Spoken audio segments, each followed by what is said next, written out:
The sun hung low in the sky, casting a golden hue over the gardens of the grand estate.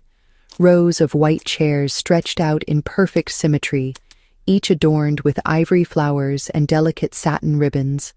A string quartet played softly in the background, their music floating like a whisper over the murmurs of the guests. It was a wedding unlike any other, not because of its extravagance, but because no one had seen the bride.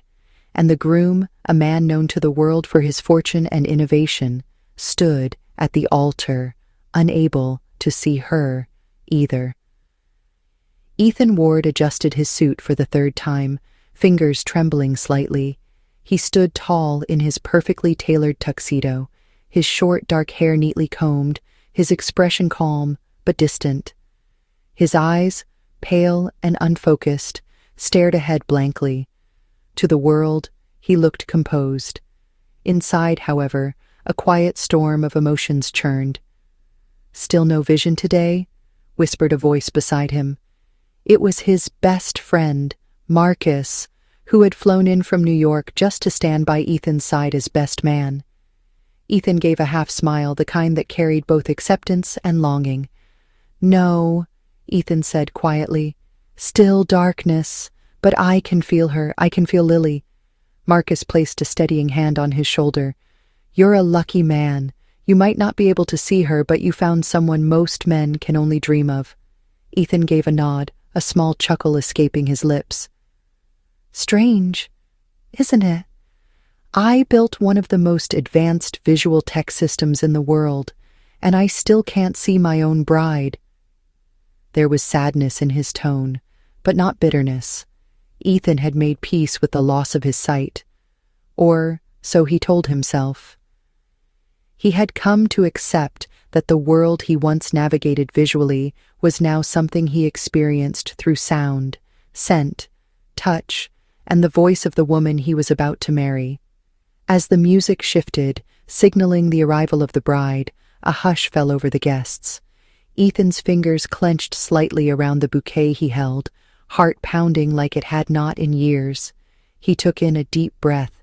The scent of roses drifted through the air, mingling with the smell of the freshly cut lawn and the faint hint of perfume he had come to associate with her. The steps on the path were soft, yet distinct, delicate, graceful. Ethan knew them well. Every day for the past year, he had listened for them. They were the rhythm of his mornings, the calm in his storms, the music that filled the silence of his nights. He remembered the first time he heard her walk into his home, the sound of her shoes on the marble floor, the hesitant pause before she greeted him, the way her voice trembled slightly when she said hello. That voice had become his lighthouse, and now she was walking toward him, step by step, through a crowd holding their breath. He wished he could see her, just once, not for beauty, but to place an image to the kindness, to the love, to the strength he had come to know through every conversation, every touch, every shared silence. But the darkness remained, silent and undisturbed. From his seat among the guests, an elderly man whispered to his wife, "I heard he's been blind since his 20s. Poor soul. Can you imagine getting married without ever seeing her face?" His wife leaned in, eyes misty. "Maybe he sees more than we do." Ethan took another breath, steadying himself. There was no doubt in his mind. He loved Lily. He loved her for how she spoke of the world he could no longer see. He loved how she never treated him like a burden. He loved how she never pitied him, only loved him back. She had taught him to live again, to feel, to trust, to open his guarded heart. The music swelled slightly. She was getting closer. He could almost feel her presence now, a warmth entering the space like sunlight through an open window. Though he could not see, he could imagine her smile, and in that moment, standing at the edge of something bigger than he had ever known, Ethan knew this was the most important moment of his life. And yet something stirred within him, a flicker, a flash, but not of emotion, of light. It was so brief he thought he had imagined it, but before he could dwell on it, He felt Lily's hand slide into his, warm, familiar, steady. The ceremony was about to begin, and though he still stood in darkness, something inside Ethan whispered that it would not be for much longer. Long before Ethan Ward stood at the altar in a world of darkness, he had been a man of vision, both literally and metaphorically. At just 22, he had launched his first tech startup from a cramped college dorm, fueled by caffeine, raw determination, and a hunger to solve real-world problems through innovation. By the age of 27, he had become a multi-millionaire, celebrated on magazine covers as one of the youngest and most brilliant minds in Silicon Valley. But Ethan was not just wealthy. He was admired, feared by some, revered by others.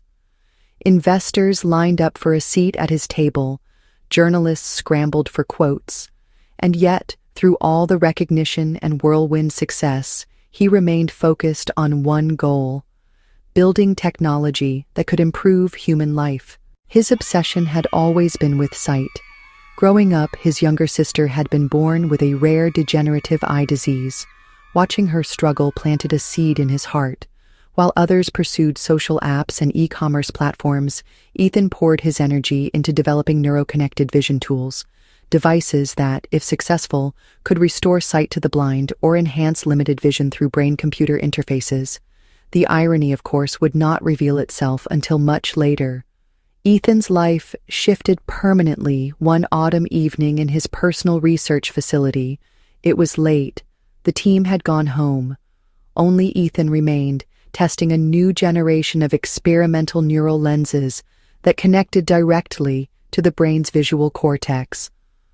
A prototype sat on his workbench. He leaned in close, adjusting its microframe with precision, when a sudden electrical fault triggered a violent spark. A sharp explosion of light, then pain, then black. He woke up in the hospital days later. His body was bruised but intact. The damage, it turned out, was neurological. The optic nerves remained functional, but the section of his brain responsible for processing visual input had been compromised by the electrical shock. The diagnosis was cruel. "You're blind, Mr. Ward," the neurologist had said gently. "We cannot guarantee recovery. Your brain's visual cortex was severely affected. It's possible your condition is permanent." Ethan did not react. Not at first. He had always prided himself on control, on staying calm under pressure. But in the silence of his hospital room, when the nurses had gone, he sat upright in the bed and screamed into the void. It was not just the loss of sight. It was the loss of control. The loss of everything he thought defined him. In the months that followed, he vanished from the public eye. The press speculated. Investors whispered. But no one knew the truth. Ethan moved into a private estate far from the noise of Silicon Valley. He fired his security team. He shut down media access. Only a few close associates remained in contact. He tried to adjust. He hired therapists. He followed rehabilitation programs. But his pride, once his greatest strength, now held him hostage. He hated asking for help, hated relying on others to cross a room, to find a glass, to read an email. The man who once built machines to empower the blind was now one of them, and he loathed it. There were dark days, days when he refused to leave his bedroom, days when the only sound in his mansion was the ticking of a distant clock. Food went untouched, phone calls unanswered. The gardens outside his estate, once his sanctuary, were left to grow wild. It was Marcus, his best friend, who finally intervened. "You're still here, Ethan," Marcus had said firmly, placing a firm hand on his shoulder. "You're still brilliant, still capable, but you've got to stop punishing yourself for something you couldn't control." Ethan didn't answer. "Hire someone," Marcus continued. "A personal assistant, not for your business, for your life. Someone to help you adjust. Just try. Please." Ethan hesitated for weeks, but one evening, tired of bumping into furniture and spilling tea on himself, he agreed. A discreet job listing went out through a private network. It requested someone patient, kind, and experienced with visually impaired adults. No references to his name, no mention of his wealth. Among the dozens of applications, one stood out: Lily Evans. She had worked as a nurse for nearly 6 years, had left the profession after a traumatic incident that led her to take a quieter life. Her letter was simple, heartfelt, and surprisingly unpolished. She did not boast. She did not try to impress. She just wrote that she loved helping people feel safe again. Ethan called her the next day. Her voice was soft, low, almost musical. It lacked the nervous tremble he had grown used to when others spoke to him. She asked about his routines, his habits, his goals. She did not ask about the accident, or about his business, or his past. She just listened. She arrived at his estate 2 days later. He never saw her face, not even in the blurry shadows of memory. But from the moment she walked in, something changed. The air felt different. She moved with quiet confidence, never startling him. She learned the layout of his house within a day, reorganizing items so he could access everything more easily. She never touched him without asking, never hovered, never made him feel broken. She described things to him with words that painted vivid pictures. When they walked in the garden, she told him what the trees looked like, the way the wind moved through the branches, through branches, the shade of the roses, the shape of the clouds. She made the world feel alive again. In the evenings, she played music, soft piano, jazz. Sometimes she hummed along. He loved that most of all. He never asked what she looked like. He never cared. Something about Lily bypassed the physical. He started waking up earlier, started eating again, started smiling. Slowly, he became human once more. And while the world had long forgotten Ethan Ward, the man himself began to remember that life could still be beautiful. Lily Evans had never planned to become a personal assistant, much less to a man like Ethan Ward.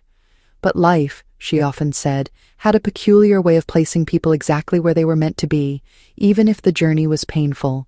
When she first arrived at his estate, nestled behind stone gates and whispering pine trees, she expected a man broken by bitterness, arrogant from wealth or cold from disappointment. Instead, she found someone far more complicated and far more human. Ethan had greeted her that morning at the top of the stairs, standing still, listening intently as her footsteps echoed through the marble hall. He didn't reach for a handshake. He simply nodded and said, "You don't need to walk lightly.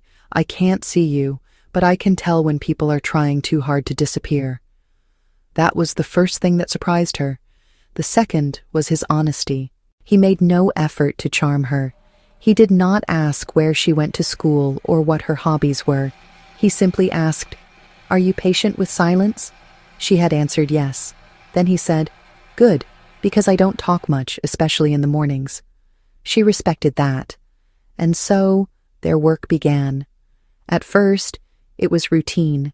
She guided him through the house, reminded him of time blocks on his calendar, helped him organize voice memos and mail, described his meals. But there was something about the way she moved, the calm rhythm of her presence, that softened the edges of his loneliness. Unlike the therapists who tried to push or the nurses who spoke too loudly, Lily never tried to fix Ethan. She simply existed near him, gently, without pressure. She noticed how he tapped his fingers on the edge of his coffee mug when thinking, how he paused before stepping into a new room, how he tilted his head when birdsong filtered through the window. She learned his rhythms, and in return, he began to learn hers. Ethan found himself listening more closely each day. Her voice, low and slightly husky, had a cadence that soothed him. She didn't over-explain things. She didn't treat him like a patient.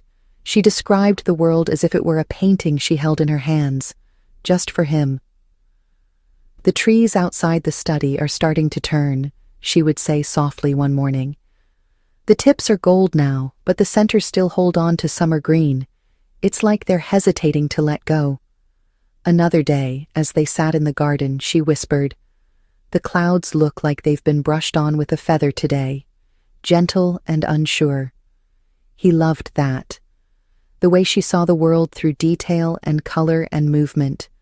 Her words gave shape to his darkness, let him imagine the sky again, the way wind rippled over water, the way shadows danced through tree branches. Over time, her presence changed the energy of the house. The heavy silence that once filled every corner began to retreat. Ethan found himself asking her questions, what music she liked, what foods she missed from her childhood, what dreams she still carried quietly in her chest.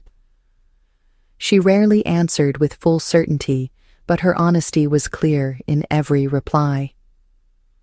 One evening, as rain tapped softly against the glass, Ethan asked her why she left nursing. She hesitated for a long moment, then said, "I made a mistake, one that cost someone their life, not directly, but I hesitated when I should have acted, and that hesitation, it followed me. I couldn't forgive myself, even if others tried." Ethan didn't press further. He simply nodded and said, "We all carry things we wish we could undo." They sat in silence after that, but it was not uncomfortable. It was full, shared, like two people who understood the weight of regret without needing to explain it away. What Ethan did not realize was that Lily had recognized him the moment she walked into the estate. Though his name had been left out of the job listing, his voice was unmistakable. She had only heard it once before, but it had never left her.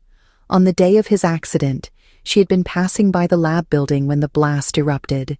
She had rushed in while others stood back, her nurse instincts overtaking her fear. She had helped pull him from the smoke, held pressure to the wound near his temple, whispered to him to stay awake. He had already lost consciousness by the time paramedics arrived. She never got his name, but she had remembered his face, his voice. And when she saw the same man in need of help again, she applied without hesitation. She never told him, not out of shame, but because she feared it would make him feel indebted. And she did not want gratitude. She wanted to offer something more meaningful, companionship without condition. As the weeks turned into months, something quiet and beautiful grew between them. It wasn't dramatic or rushed. It didn't come with grand declarations or fireworks. It was in the small moments, the way she brushed his arm gently when guiding him, the way he turned his face toward the sound of her laughter, even from across the room, the way they both paused sometimes just to share the silence. He began asking her to stay longer, to join him for lunch, to play records together in the late afternoon. One night he asked if she would read to him, not from a self-help book or business journal, but from a novel, something with emotion. She chose something quiet and poetic. He listened, his head tilted back, eyes closed, as her voice wrapped around the room like a lullaby. He began to dream again, of music, of color, of her. He imagined her face, though he had no clue what it truly looked like. In his mind, she had kind eyes, a thoughtful smile, hair that moved when she laughed. But more than that, he imagined her heart, the heart that had stayed by his side when no one else did, the heart that never judged, never rushed, never expected anything in return. Ethan never believed in fate. He was a man of logic, of equations, of cause and effect. But Lily made him wonder. She made him believe that maybe some people were placed in our paths not by chance, but because our souls had been reaching for each other without knowing it.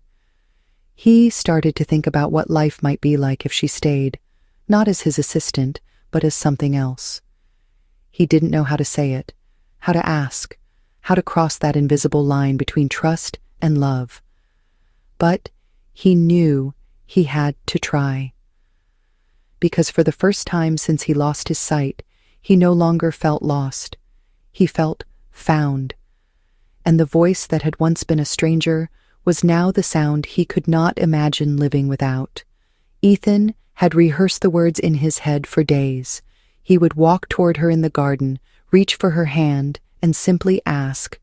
But nothing about Lily felt simple, and everything about what he was feeling felt larger than anything he had ever built, bought, or designed. She had become his entire world, not just because she helped him navigate the dark, but because she gave it meaning again. She helped him see without seeing. The morning he finally decided to ask, the sky was heavy with clouds, but the air was still warm. Lily had brought tea out to the garden, as she often did, placing it carefully on the table between them. He could smell the mint leaves she crushed in the pot, and hear the delicate clink of porcelain as she poured. They sat quietly for a while. Ethan could feel her presence across from him. He knew the way she crossed her legs, how she often tucked a strand of hair behind her ear when thinking. He knew how her voice softened when she was about to say something vulnerable, and how she tilted her head slightly when asking a question that mattered. He didn't need to see any of it to know it by heart. "I've been thinking," he said, finally, hands resting in his lap, fingers locked to keep them from trembling. "About what it means to spend your life with someone." Lily looked up, though he couldn't see it.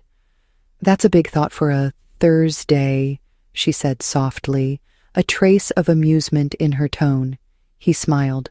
"Maybe, but every day with you feels like something bigger, like I'm moving toward something, or maybe someone." She didn't speak right away. The breeze rustled through the hedges behind them. A bird called out from a branch above. "Lily," he continued, his voice growing quieter, "I may never see your face. I may never know what color your eyes are, or how your smile looks when it's real and not polite. But I know the sound of your laughter. I know how your hands feel when you guide me. I know your patience, your strength, your kindness, and how much you've changed me." She reached out and gently touched his hand, her fingers cool against his skin. "You gave me back my life," he whispered, "and I didn't even realize how much of it I had lost until you came along." He turned his face slightly in her direction, though he couldn't see her expression. "I don't have a perfect way to say this. I don't have a candlelit speech or a fancy setting or even a ring right now. But I know what I feel, and I know it clearly, more clearly than anything I've felt since the day I lost my sight." He took a slow breath, steadying himself. "I want to spend the rest of my life with you." Lily froze. "I want to wake up and hear your voice first thing in the morning. I want to grow old hearing your stories, your sighs, even your quiet moments. I want to spend every day not just being guided by you, but walking beside you." He swallowed. "Lily, will you marry me?" The silence that followed was soft and long, not empty, but full of thoughts, of emotion, of all the memories they had already made, and everything that might follow. When she finally spoke, her voice was low, almost breathless. "You don't even know what I look like." Ethan smiled gently. "That's true, but I know exactly who you are." Another pause. He could hear her breathing, the slight tremble of her fingers against his hand. "Ethan," she said quietly, "you don't know what I've done, the kind of things I've had to live with, the reasons I left my old life behind." "I don't need to," he replied. "Whatever brought you here, it brought you to me, and for that, I'm grateful." "But I'm not," she started. "You are enough," he said before she could finish. "You are more than enough." Tears welled up in Lily's eyes. She had spent so long punishing herself, believing she didn't deserve good things, especially not love. She had convinced herself that what happened in the past would follow her forever. But here was a man who could not see her flaws with his eyes, yet understood her better than anyone ever had. She closed her eyes, breathed in the scent of mint and fresh air, and whispered the word she had never dared say out loud in response to such a question. Yes. Ethan's shoulders sagged with relief. He smiled broadly, laughter spilling from him without restraint. Yes? He repeated, as if needing to hear it again. Yes, she said again, more firmly this time. Yes, I'll marry you. He reached forward carefully and found her hand again. He held it tightly between both of his. I don't have a ring yet, he said with a sheepish laugh. I don't need one, she replied. But the next day, he asked Marcus to help him pick one. He described what he wanted, simple, elegant, something with meaning. It took them hours, but they found it, a thin band of white gold set with a small emerald in the center. Ethan said he chose emerald because Lily had once described her favorite trees as deep, fearless green. When he held the ring in his hand for the first time, he didn't need to see it to know it was perfect. He kept it in a small box on his nightstand, waiting for the right moment to give it to her. She already knew his heart. Now he just needed to find the right time to place something physical in her hand, to symbolize a promise that had already begun in silence. And though he still lived in darkness, he could feel that something was changing, slowly, quietly. He didn't tell her about the flickers yet, the strange bursts of light he had started seeing. He didn't want to raise false hope. But deep down, he wondered, was it possible? Could love really change what science could not? He didn't know the answer, not yet, but something told him. The most important moment of his life was still ahead. Lily never spoke of it, not even to herself. The day of the accident lived quietly in the corners of her mind, like a shadow that followed her in silence. It had been raining that afternoon, soft and steady, soaking the sidewalks of downtown San Jose. She had been walking home from the hospital where she once worked, still wearing her old nurse's coat, though she had resigned months earlier. Something had pulled her toward the alley beside the technology building, a sense of unease or instinct she couldn't explain. The sound came first, a sharp crack like the sky had split open, then a blast of light and smoke. She ran toward it without thinking. The building's side door had blown open from the force. Inside, dust and smoke coiled in the air, and amid the chaos, she saw him. A man lay unconscious on the floor beside a metal workstation. Blood trickled from his temple. Electrical wires sparked dangerously near his head. She didn't hesitate. She knelt beside him, checked his pulse, and whispered calmly, though he could not respond. You're okay. You're going to be okay. Just stay with me. No one else had entered the room yet. In fact, others had frozen outside, unsure what to do. But Lily had acted. She pressed gauze from her coat pocket against his wound, elevated his head with one hand, and called out for emergency responders. When they arrived, she backed away quietly, giving her name and a brief statement before slipping into the crowd. She never told anyone it had been her who kept him breathing those first few moments. She never saw his face again until the day she walked into the Ward estate, years later, responding to a private job listing for a blind man needing daily care. When Ethan opened the door that morning, Lily's breath had caught in her throat. He stood tall but motionless, his eyes unfocused, his voice steady but unfamiliar. He did not recognize her. Of course not. He had never seen her. He had been unconscious when she found him, but she remembered everything. At first, she thought about turning around and walking away. The memory of that moment in the lab was one she had tried to bury, not because of what she did right, but because of what came before it, what she never told Ethan, what she still couldn't bring herself to say, was that she had once worked at the same hospital where his ambulance had arrived, and she had been one of the nurses assigned to the trauma bay the night he came in. But when the emergency alert sounded and she saw his name, fear took hold. She froze. She had recognized the name Ethan Ward. Everyone in the city did. He was a rising star in the tech world, and she had only recently returned to work after a suspension. A few months before, she had been involved in a case where a patient's chart had been misread. The delay in treatment cost a life. It had not been entirely her fault. There were system failures, staff shortages, and miscommunication. But she had signed the chart, and that signature haunted her. The hospital had quietly moved her to lower stress assignments, but the whispers, the guilt, and the isolation pushed her to resign. She had told herself she wasn't fit to care for others anymore. She believed it, but when she saw Ethan lying there on the floor that day of the explosion, none of that mattered. Her instincts returned. Her training took over.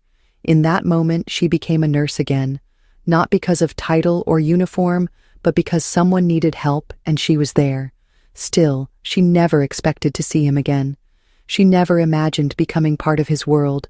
But as the days passed in his estate and she listened to him speak, shared tea in the garden, and described the color of the clouds to him, the truth quietly grew heavier inside her. She had saved him twice, once in the physical sense, once in the emotional. But he didn't know either, and she wasn't sure he should, because Lily didn't want him to love her out of gratitude. She didn't want his proposal to be built on a sense of obligation. She wanted it to be pure, based on who she was now, not who she had been in that flickering moment of crisis. But the guilt gnawed at her, especially after she accepted his proposal. Should she tell him? Would it change anything? Would it change everything? One afternoon, as they sat quietly by the fireplace, Ethan broke the silence with a gentle question. Do you believe that some people are meant to find each other more than once? Lily turned toward him. You mean like fate? Or coincidence? Maybe both, he replied.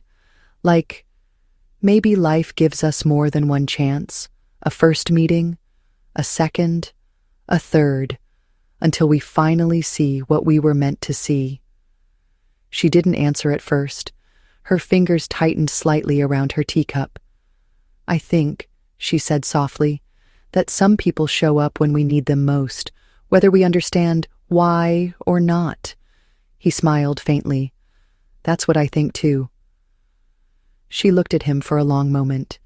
He was tracing the edge of his cup with his fingers, unaware of the tear gathering at the corner of her eye.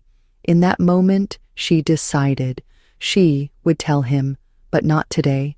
She would wait until after the wedding, after he had seen her, if his vision ever returned, after their love had crossed into something solid, something unshakable. Because if he could love her without knowing, she believed he could still love her knowing everything. And that, more than anything, gave her hope. The morning of the wedding arrived quietly, wrapped in pale golden light, and the scent of blooming jasmine. Ethan sat in his study hours before the ceremony, hands folded in his lap, heart strangely calm. There was a gentle hum of activity outside his window. Voices, distant laughter, the soft rhythm of footsteps over the flagstone courtyard, but within his chest, everything was still. He had not told anyone, not even Marcus, about the changes. For weeks now, there had been moments, flickers. At first just shadows, vague outlines in his periphery that vanished as quickly as they came. Then came the colors, subtle and brief, flashes of soft blue, faint green, the warm haze of orange sunlight bleeding through the curtains. He thought he was imagining it. But as the days passed, the images grew more defined, not clear, not yet, but something real, something alive. He had remained silent, not out of fear, but out of wonder. If it was a dream, he didn't want to wake up, and if it was real, he wanted the moment of truth to be his alone. And now it was here. He could feel it. As he stood at the altar, the air thick with the scent of white roses, Ethan felt the familiar weight of darkness surrounding him. The crowd hushed as music began to play, notes from the string quartet rising like birdsong into the afternoon air. He took a breath, steadying his hands, and tried to imagine her, the way she might look, the way the light might touch her hair, the way her eyes might search for his. And then something shifted. It began not with sight, but with sound. The steps, soft, deliberate, familiar. Lily. She was walking down the aisle. He could feel her presence moving toward him like the tide. He tightened his grip on the small bouquet in his hands, the flowers trembling slightly with the pulse in his fingers. And then a flicker. Not just a color. Not just a shape, a silhouette. She was there, faint and blurred, as if he were looking through fogged glass, but he saw her, he truly saw her, the flow of her dress, the fall of her hair, the flowers woven through it like tiny stars. He blinked. The world sharpened. More shapes emerged, the rows of seated guests, the floral arch, the flickering of candlelight despite the sun above. And Lily. Lily stepped forward, radiant in a dress of soft ivory, the fabric moving like mist around her legs, a small bouquet of white and pale pink roses held gently at her waist. Her eyes locked on his, and then she stopped. Her mouth opened slightly, in a breath of astonishment because she saw it too, the change in him. His eyes, once distant and vacant, now focused, now alive. He saw her, truly saw her. Tears filled his eyes, and for a moment the image blurred again. But this time it was from emotion, not blindness. "Lily," he whispered, though his voice was nearly lost in the music. She reached him at the altar, her hands trembling as she took his. "Ethan, you're looking at me." He nodded slowly, his thumb brushing the back of her hand. "I don't know how. I didn't tell anyone. But it started a few weeks ago, just flashes, shadows, and now I see you." She pressed her free hand to her lips, her eyes wide and full of tears. "You're even more beautiful than I imagined," he said quietly, a soft smile forming on his face. "But it's not just that. It's you. I recognize you." Her brows furrowed slightly. "What do you mean?" "I've seen you before," he whispered. "Before the accident. Years ago. You were there." She froze. "The day of the explosion," he continued, "there was a woman. I wasn't fully conscious, but I remember a voice and a hand on my head. I remember the way it felt. Steady, warm, grounding. It was you, wasn't it?" She opened her mouth but said nothing. "It was your voice I heard before the silence," he said, his own voice breaking. "And all at this time, I didn't know." Lily nodded slowly, tears spilling down her cheeks. "I didn't mean to keep it from you," she said, her voice barely audible. I didn't want it to change things. I didn't want you to feel like you owed me anything." He let out a soft laugh, brushing a tear from her cheek. "I don't owe you," he said. "I love you." The officiant stood quietly for a moment, visibly moved. Then he stepped forward, gently placing a hand on the page before him. "Well," he said with a kind smile, "it seems we have more than one miracle today. Shall we begin?" The ceremony unfolded like a dream, each word ringing louder in Ethan's newly restored world. Vows were exchanged, hands were held, promises whispered, and when the moment came to place the ring on Lily's finger, Ethan reached into his pocket, pulled out the small white gold band, and slid it onto her hand without hesitation. "I chose emerald," he told her gently, "because you once described the trees as deep, fearless green." She smiled, her lips trembling, and leaned forward to kiss him. As they kissed, the world erupted into applause, cheers, and the joyful chorus of a dozen strings and violins. The sky above them stretched wide and endless, the sunlight warm against their skin, the flowers dancing gently in the wind. Ethan turned toward the crowd. For the first time in years, he saw the faces of friends, of Marcus, clapping with red eyes, of strangers who had come to witness a love they didn't yet understand. But most of all, He saw Lily, and he couldn't look away. Later, as the guests drifted off to the reception tent and the sky deepened into shades of lavender and rose, Ethan and Lily stood quietly by the old stone wall that bordered the garden. Their fingers were interlocked, their shoulders touching. Ethan looked at her, still drinking in every detail, the small crease at the corner of her smile, the glint of light in her eyes, the way her hair curled just slightly at the ends. "You're quiet," she said gently. "I'm afraid if I blink, you'll disappear," he whispered. She smiled and rested her head on his shoulder. "I'm not going anywhere," she said. "You can blink." He chuckled, then turned serious. "Lily, I want to do something bigger than us." She lifted her head. "What do you mean?" "I want to start a foundation, a center, for people who've lost their sight, people like me, people like the ones I used to build for. But this time, not just with technology, with care, with voices like yours, with people who can guide others out of the dark." Her eyes shimmered. "I want to name it after you," he said. "The Lily Center." She tried to protest, but he placed a finger gently on her lips. "You brought me back to life," he said. "You helped me see again, long before the light returned." And under the setting sun, surrounded by the quiet joy of those who had come to witness something extraordinary, Ethan kissed the woman who had first saved his life, and then taught him how to live it. The celebration stretched into the evening, the estate gardens glowing under strings of soft lights and lanterns that swayed gently with the breeze.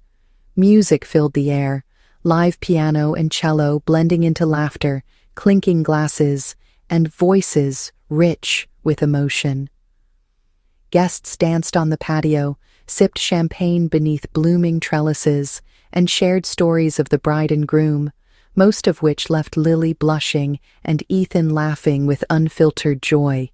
But for Ethan, the world had already changed beyond recognition. Every step he took felt new.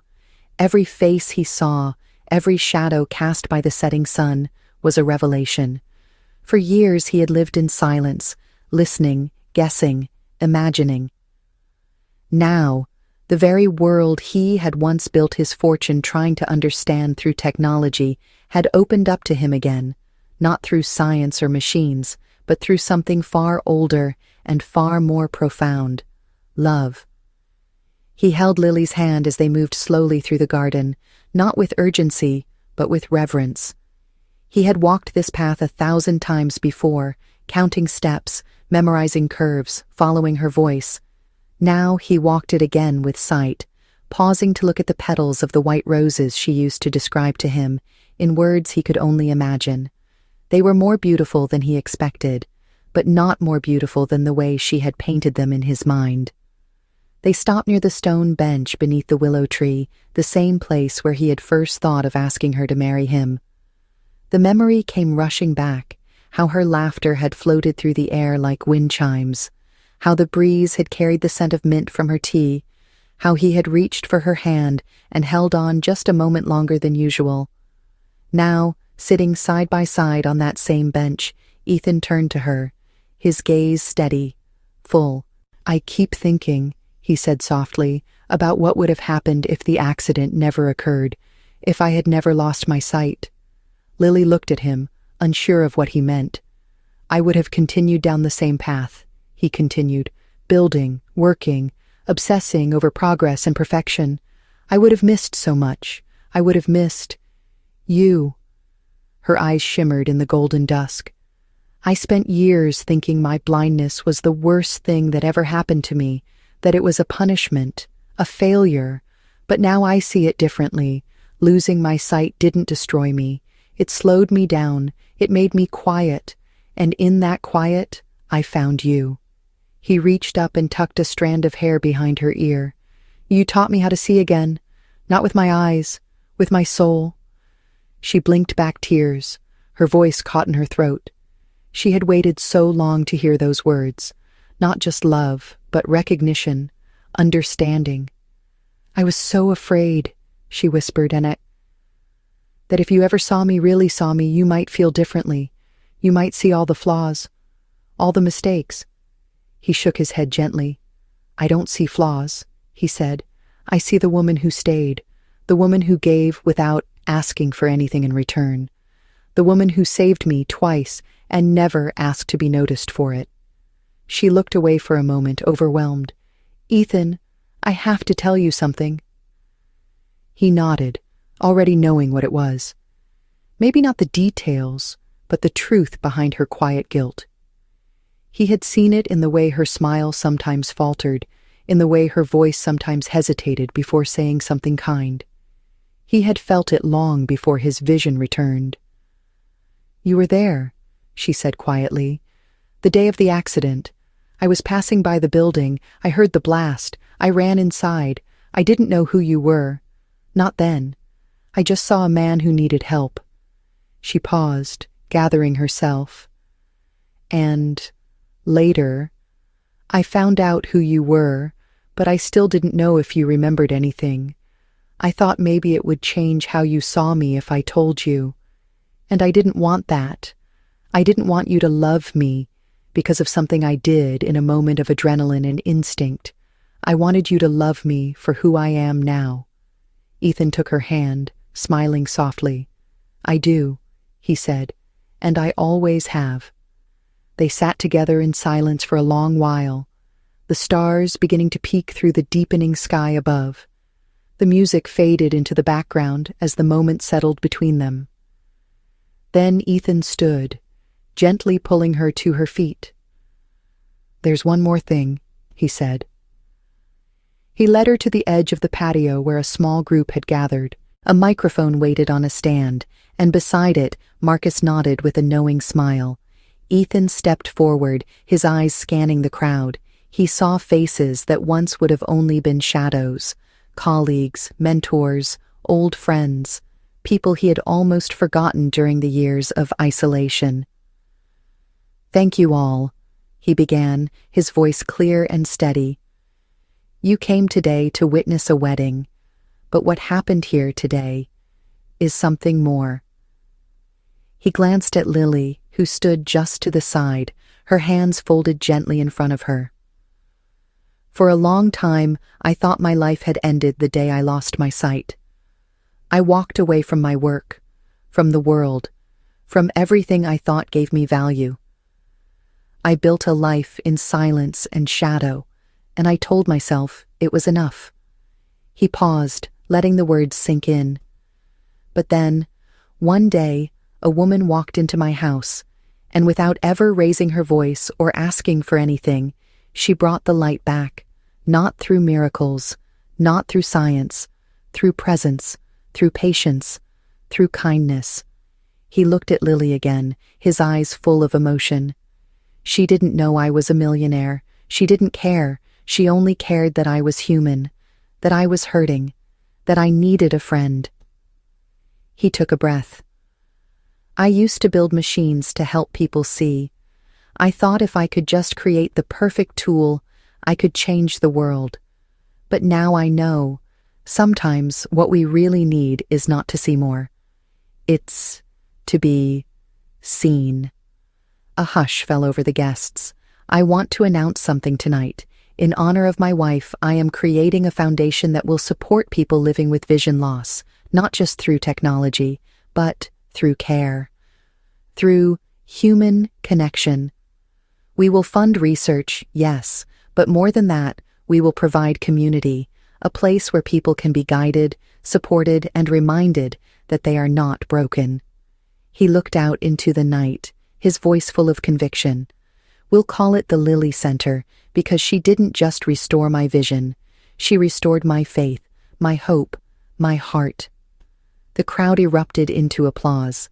Some stood, others wiped away tears. Lily covered her mouth, stunned, then walked to him and embraced him tightly. I don't deserve this, she whispered. You deserve everything, he said. As the night wore on and the stars came out in full, Ethan and Lily danced under the lights. No music was needed, no crowd, just the two of them, swaying in silence, surrounded by the echoes of a life they had fought to rebuild, a life not built on perfection or appearances, but on trust, on truth, and on love that had never needed eyes to begin with.